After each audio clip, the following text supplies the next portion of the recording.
ಸಮಾನ ವೇತನಕ್ಕೆ ಸಮಾನ ಕಾಯ್ದೆ, ಸಮಾನ ವೇತನ ಕಾಯ್ದೆ ಏನ್ರಿ ಸರ? ಇದು ರಾಜ್ಯ ನೀತಿ DPSP ಒಳಗೆ ಬರ್ತೈತೆ. ರಾಜ್ಯ ನೀತಿ ನಿರ್ದೇಶಕ ತತ್ವದಡಿಯಲ್ಲಿ ಬರ್ತಕ್ಕಂತಹ 39ನೆಯ ವಿಧಿಯಲ್ಲಿ ಕಾರ್ಯನೀತಿಯ ತತ್ವಗಳನ್ನು ಸೂಚಿಸ್ತದೆ. ಹೌದ್ರಿ, ಪುರುಷರು ಮತ್ತು ಮಹಿಳೆಯರಿಗೆ ಸಮಾನ ವೇತನ ನೀಡಬೇಕಂತ ಹೇಳ್ತದೆ.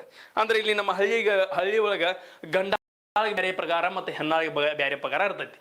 ಎಲ್ಲಿ? ನಮ್ಮ ಹಳ್ಳಿ ಮಟ್ಟದಾಗ. ಆ ರೀತಿ ಗೌರ್ಮೆಂಟ್ದಾಗ ಅಥವಾ ಇಲ್ಲಿ ಯಾವುದೇ ರೀತಿಯಂತಹ ಪ್ರೈವೇಟ್ದಾಗ ಇದ್ರೂ ಇರ್ಬೋದು, ಆದ್ರೆ ಗೌರ್ಮೆಂಟ್ದಾಗ ಈ ಥರ ಯಾವುದೂ ಇರಂಗಿಲ್ಲ. ಏನಿರ್ತೈತಪ್ಪ ಅಂತಂದ್ರೆ ಇಲ್ಲಿ ಏನಿರ್ತೈತೆ ಅಂದ್ರೆ ಸಮಾನ ವೇತನಕ್ಕೆ ಸಮಾನ ಕೂಲಿ. ಓಕೆ, ಸಮಾನ ವೇತನ ಮತ್ತು ಸಮಾನ ಕೂಲಿ ಇರ್ತದ ಇಲ್ಲಿ ಮಹಿಳೆಯರಿಗೂ ಮತ್ತು ಪುರುಷರಿಗೂ ಕ್ಲಿಯರ್ ಐತಿ. 1976ರಲ್ಲಿ ಮಹಿಳಾ ಮತ್ತು ಪುರುಷರಿಗೂ ಸಮಾನ ವೇತನ ಕಾಯ್ದೆ ಜಾರಿಗೆ ತರಲಾಯಿತು. ಇದನ್ನು ಕೂಡ ಕ್ವಶನ್ ಕೇಳಿದಾನ, ಇಂಪಾರ್ಟೆಂಟ್. 1948, 1976 ಎರಡೂ ಕೂಡ ಇಂಪಾರ್ಟೆಂಟ್ ಅದಾವ.